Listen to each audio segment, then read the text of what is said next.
Welcome back to Hospitality Folks. I'm your host, Alicia Dick Wahlberg. 600 staff, 150,000 visitors, day two, and 200 employees don't show up. What do you do? My guest today has been in that exact situation. Wolfgang Schürmann is a hospitality operator and event specialist with over 2 decades of experience across Mexico, Central America, and Europe. From Formula One to Michelin star kitchens to luxury resort operations. He's also the founder of Gastro 2.0. Today, we get into what leading under pressure really looks like, why you can't lead a team until you've swept the kitchen yourself, and a story involving a flying frying pan that will stay with you. Let's dive in. Wolfgang, I am so excited to welcome you to Hospitality Folks. Hello, thank you for the invitation. My name is Wolfgang Schürmann. I'm German. I was born in Kloppenburg, a small town in northwest Germany, and I've been living in Mexico now for 16 years. I had the classic education in hospitality, and from there worked the way through and up hospitality in restaurants, hotels, and events. The first time, sure, in Northwest Germany, but in the last 15 or more than 15 years all over the world. Now, one of the things that really drew me to your profile when I actually found you on LinkedIn was your global experience. You have Germany, you have Dubai, you have Mexico. It's a very international working environment that you have really showcased yourself as an expert in. And also, I saw you were part of the club that I call hospitality leaders trying to leave and just coming back.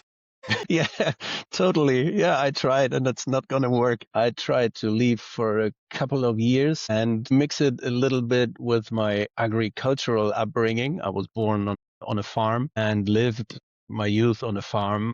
And I think that background gives a little more push, or gave me more push for the hospitality, because it's all about hard work. And on the farm is hard work, and in an event, at a hotel, in a restaurant, it's hard work. And you rather have the passion for it, you live for the hospitality rather than live with it. And that's can be a nightmare. And Absolutely. so I was working, I'm still doing sales for an agricultural company, but the hospitality is calling, and I'm back into it in operational or consultant positions. It's just calling me back. There is something truly special about the industry we're in, whether you are working in a hotel, restaurants, events, or I would even say the tourism section with travel. The people in this industry have this special connection with other people. And it's hard to find elsewhere, at least in my opinion. Yeah, it's right. We connect easily because there's so many stories, so many histories in hospitality. Oh, I've seen this, or this happened, or that happened. Oh yeah, I saw that and there's so many parts to connect, and it doesn't matter if you're in Riyadh, or if you're in New York, or in Puerto Vallarta, or wherever. There's so many same situations or so many similar stories, so you easily connect and you easily have something to talk about and something to, oh yeah, I would like to do this, or I would never do this again, or so. But there's so many similitudes for the people in hospitality. It's really nice to connect. Absolutely. Now, another thing I find fascinating because it's an area in hospitality I haven't done a whole lot in, and that's events. Sales, I can understand, have put my foot in there a bit, but if someone is curious about how sales and events look as a career, how would you describe that to them? You gotta start sweeping the kitchen. There's no other thing. You gotta be, the Mexicans say, it's a Spanish word, you gotta be a pinche. You gotta be a helper in the kitchen, an apprentice in the kitchen. So you have to connect to the food. You have to know it's not just about serving. If you want to be a server, if you want to be an operations manager, if you haven't swept the kitchen, you can't lead. The people have to see and have to know you did it and you know how to do it.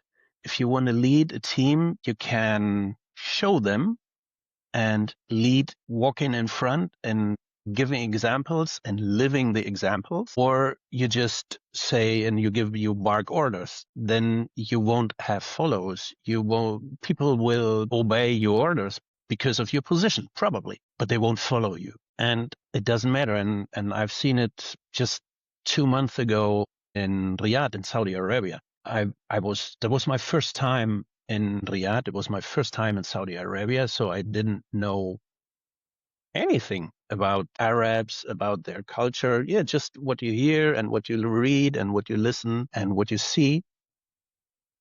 And I dug a little deeper into it to just not being thrown into the ice cold water, but still it was a cold water. But working with the people and showing them your experience and what you have done and how you would do and deal in the kitchen, how you would organize the kitchen, how you would organize the service sequences. It just helps you and it helps the team to connect and to form a team. There's different options of working together. And I think this one is the only efficient. Work together and build a team. Sit together and talk about experiences and talk about what is the task and how are we going to deal with surprises and how are we going to organize the day to day. And I think that is the best way is to start at the bottom and then walk the different areas.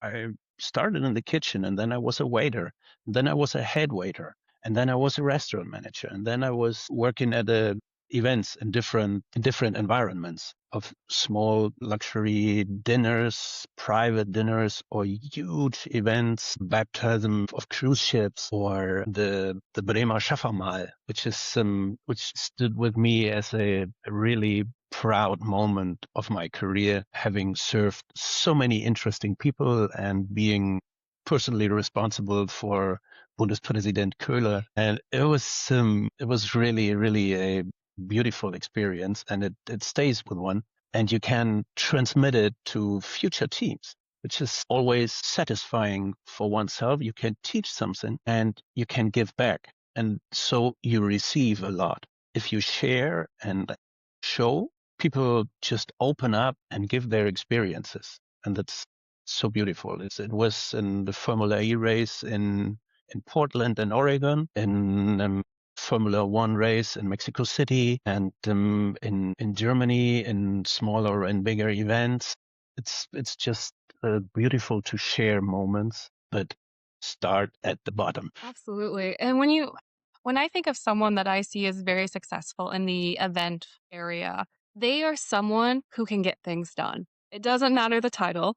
They're able to do everything and everywhere and connect with everyone. And based on your own experiences, whether it's being in charge of the chancellor or running Formula Ones or Formula E locations, those can be very high stress induced areas. How do you personally handle that?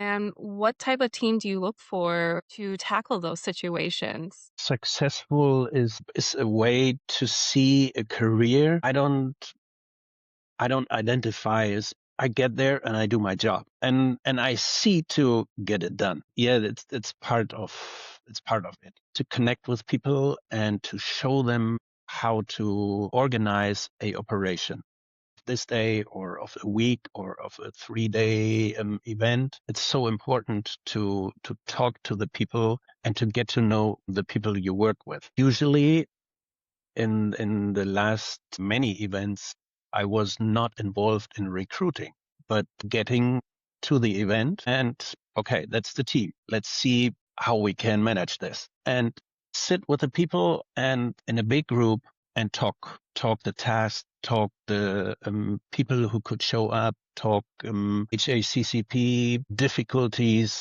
in the kitchen or in the service area or in the transportation and logistics. And in these conversations, I pick the people and they just show up by themselves and they show their potential in a short time, 15, 30 minutes meeting, I can usually identify the people. This one could be excellent for this area, or there's one talking to that ear. Look, this one, and let's talk about this one. Let's do this. Let's do that. And I know this girl is excellent for this. I know this boy, this guy is excellent for this. And you form a little team within the team, and then it starts and it flows.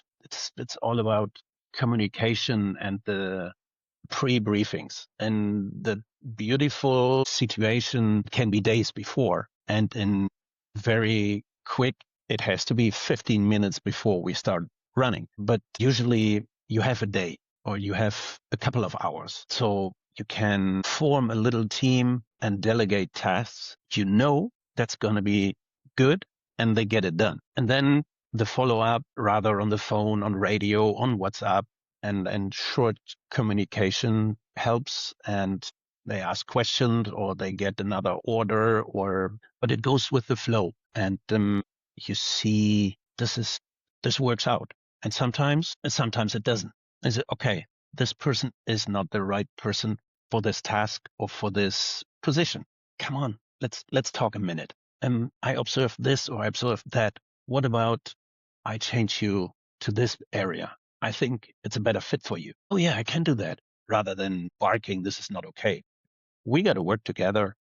And, at the end of the day, we're a team, and only all together can be successful. One is not successful, only the team.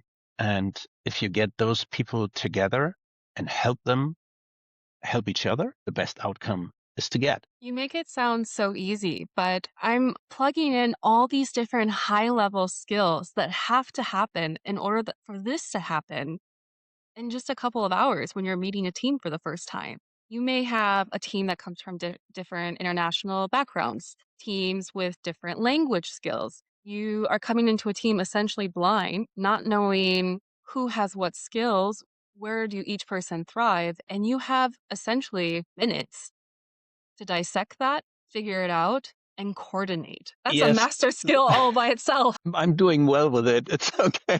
But yes, it is everything but easy. It is complicated, it's demanding, and it's stressful. And it's even more stressful if you take it personally.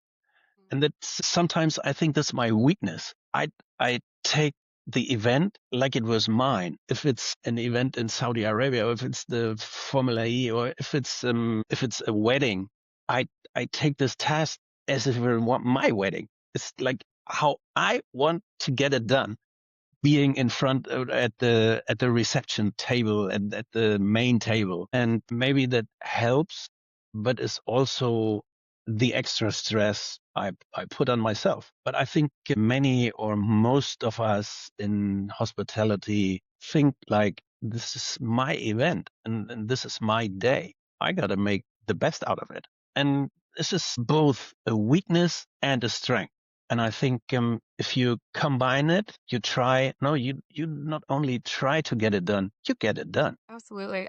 I feel like this is what really separates hospitality from some other industries, because you have this huge group of people who naturally come together that just care about other people and they Yeah. want to do a good job. And even if it feels like it's their event, they're just happy if the person who's being celebrated has the greatest event and they have no idea of all the chaos going on behind the curtains. That's a huge win.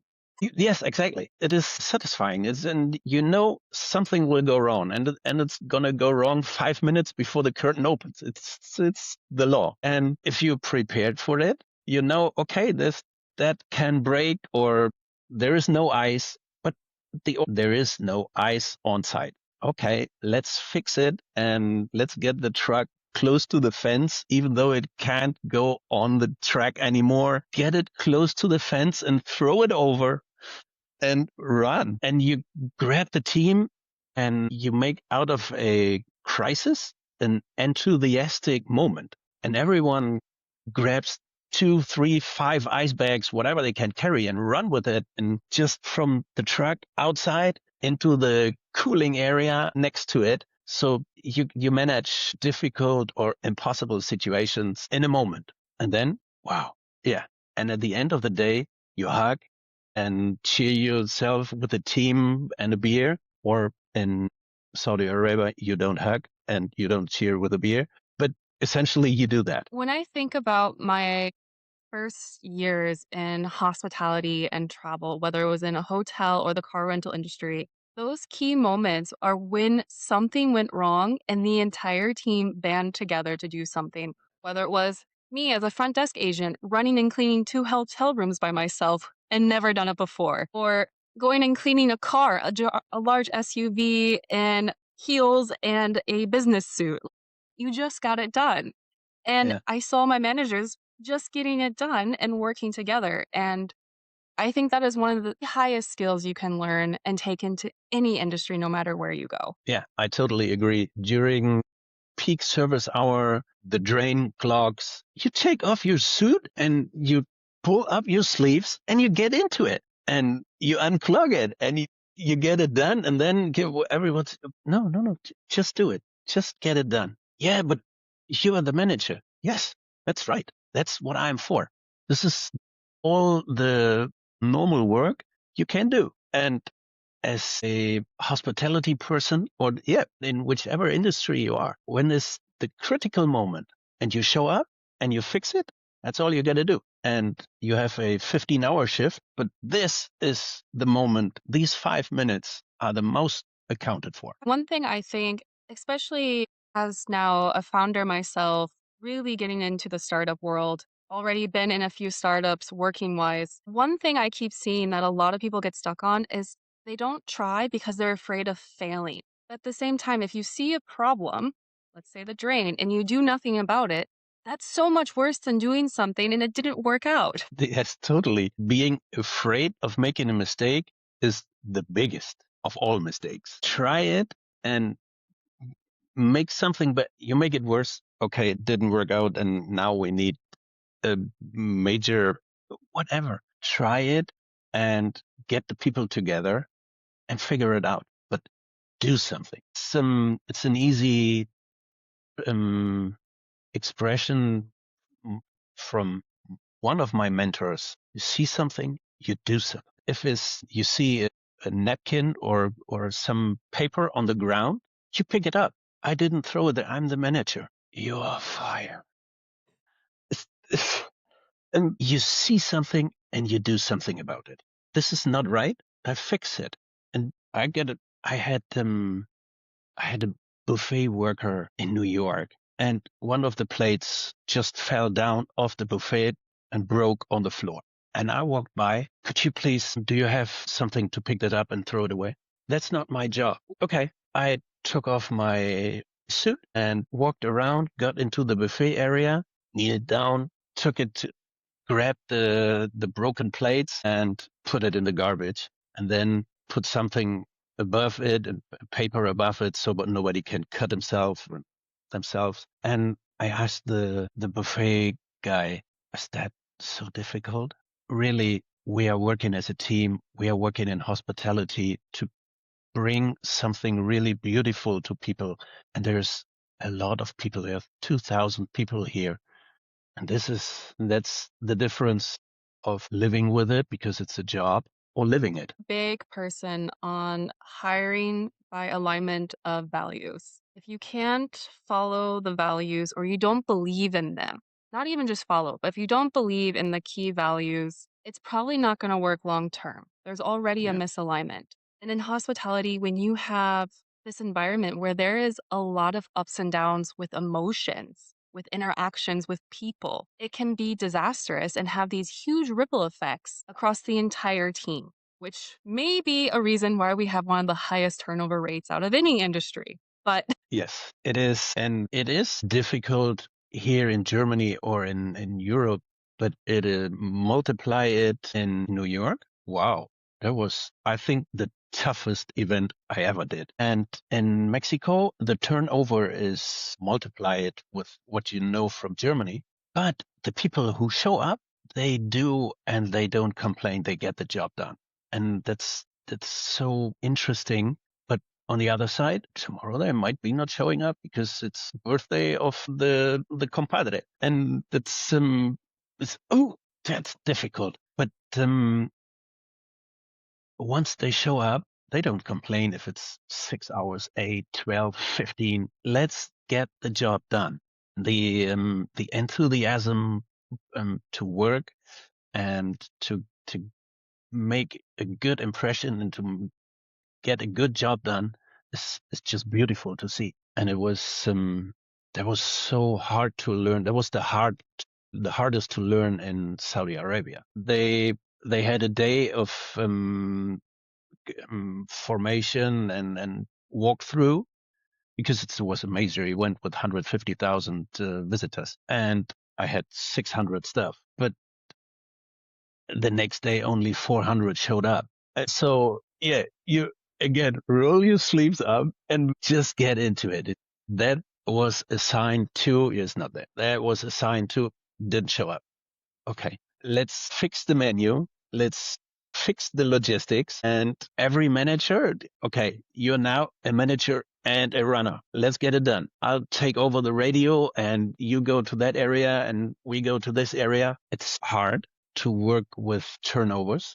And in a 5-day event from 600, I had more than 100% turnover in 5 days. It makes it so difficult to plan. So every day is a new day. Every day is a new briefing, and every day is a new challenge. But if you know it and you prepare yourself and you prepare for any impact possible. I think this is such a great circle round to why someone should start by sweeping the floors. Because if you want to be a leader later on, you literally need to know how every role function looks in your sleep. Because you If probably will have to do it, or you'll have to tell someone how to do it while doing 7 other things. Yes, exactly. There's so many tasks you cannot learn at school.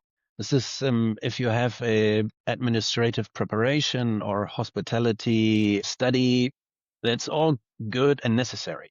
But yeah, sweeping the floor, cutting the onions and making the salsa and preparing everything and preparing the restaurant, laying the napkins and preparing the glassware, everything. You got to do everything because there is every time a critical moment when you need just that task.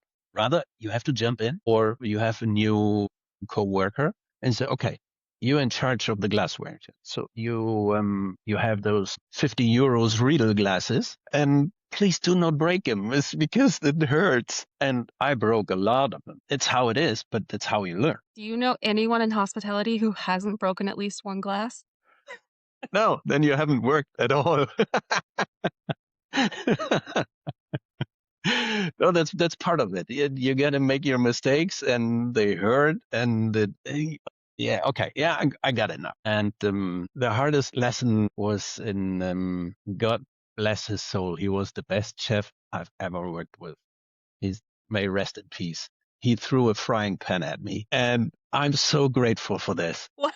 Yes, I Please grew up. explain. I grew up on a farm. So being rough with each other is the normal. In kitchen and in service, being rough with each other is normal as well. And it was a little over the top, but yeah, really, I didn't know how to do it. And he had explained it 3 times. And the 4th time was, so the frying pan flew and I got on the side. It just went down there. And at night after shift, we had cleaned up everything. He called me. Seems to be my last day. He said, please sit with me. Yes, okay. And Michelin star chef, he asked for apologies. Wolfgang, I'm sorry. Please accept my apologies. I overstepped and I reacted totally out of line. I said, Chef, no, I didn't know how to do it. And you explained it. Yeah, and I should and I will explain it again and again. Please accept my apologies. And with that, the restaurant owner came and opened the most beautiful, expensive bottle of wine out of the cellar. And we would sit and drink a glass of wine. And I had a mind-opening experience. And if you fail and if you screw up and you have the courage, even though you are a decorated, well-known chef, or if you are an owner, if you're a VIP, if you whatever, if you have the courage to ask for forgiveness and ask for apologies, that makes you the greatest person ever. Because you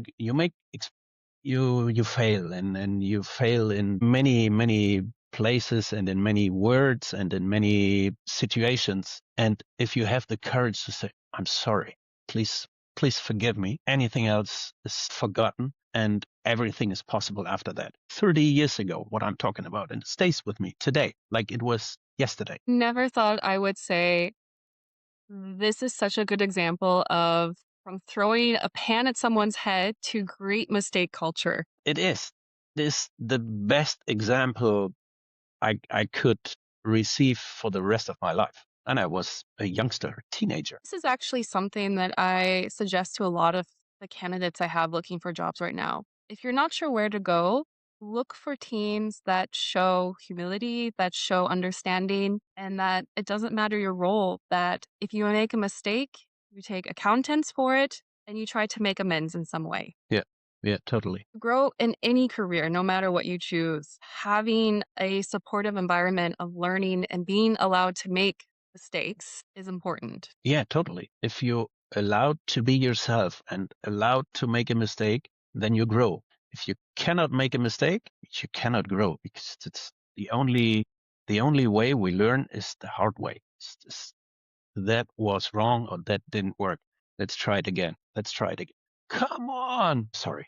Yeah, let's try again. And that's how we evolve. And being in a position and in an environment where you can grow like this, it helps you for the career. If you work in a bank, or if you work in hospitality, or a car salesperson. I have a couple of things that come to mind right away. One is making mistakes can also be very dumb.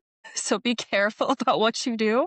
I, for one, chased away Homeland Security because I thought they were trying to steal all of our brand new Cadillacs that came on the lot. They thought we were a drug ring. Then they Googled us after I did a slow chase around the block with them.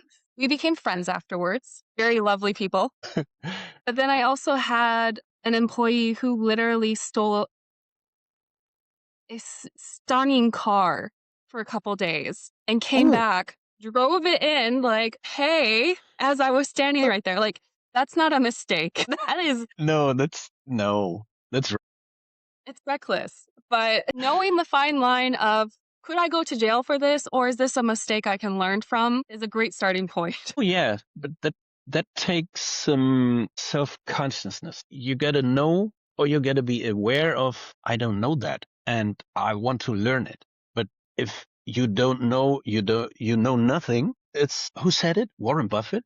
You need to be fairly intelligent to know how stupid you are. Chasing an unknown car around a block in Detroit is very stupid. Yeah, you learn from it.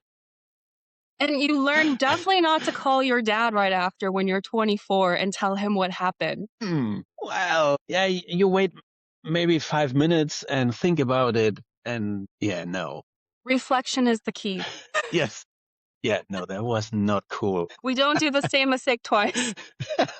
If you have a lasting message for someone who maybe wants to follow in your footprints and have a career in international places within hospitality, what would be your lasting advice for them? You gotta be kind of a free spirit and not identify much with the people you grew up with, because you leave them behind. Once you leave a country, if it's for a year, I had planned for a year in Canada. And then I came down to the US, and then I was in Mexico and never made it back. Once you plan to leave, you're already a different person. Once you left, a completely different person comes back, whether you come back or not. If you come back after 6 months, after a year, after 10 years, there's people at home, probably, if you're lucky, they just take you in as if you left yesterday.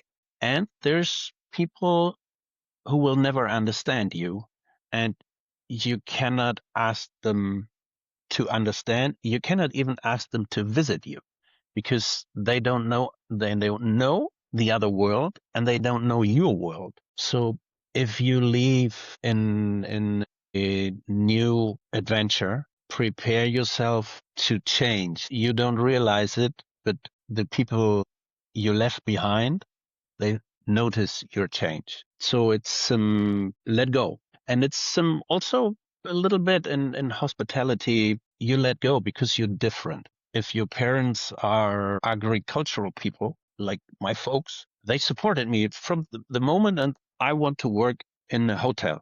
What? And starting from a farm into a 5-star hotel and into the Michelin star restaurant, just from there to completely different. And they supported it, and I'm very grateful for it. You change, and a different person comes back, but it's beautiful. And if you have passion and if you're free-minded, you can make it everywhere. And I can only suggest travel. This is the best lesson you learn. You have to go to school for 12, 13 years, and you have the university maybe, or you go like I did in a Ausbildung, and then afterwards start studying.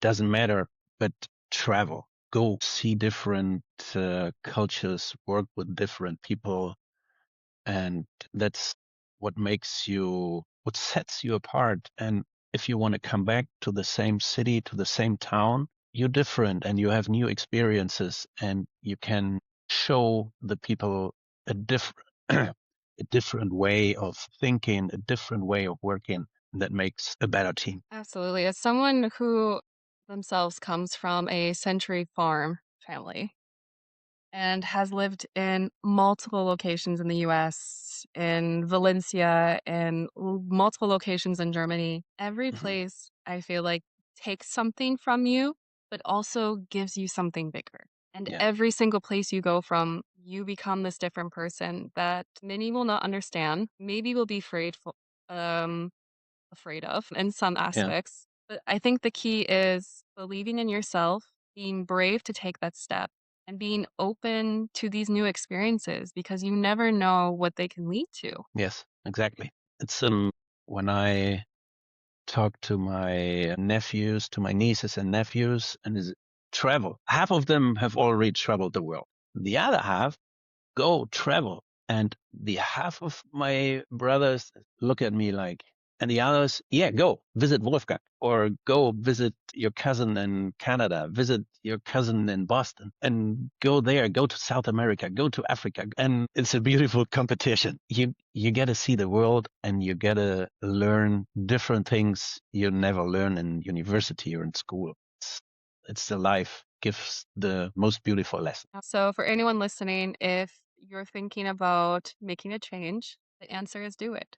Be brave, take that step. Yeah, do it. And the only regret is I should have done it a couple of years before. Yeah. I know for myself, I was 16 when I told my mom I wanted to live in Germany. And to this day, she's convinced that I told her after we watched the movie Taken. So, for anyone who doesn't know, it's about a girl who gets kidnapped and her dad comes to save her. Again, learning mistake. Don't tell your parents you want to leave and live in another country after watching something like that. That could raise some flags. Maybe wait a couple months. But mind you, I have no memory of this being so close to each other. Only my mother does.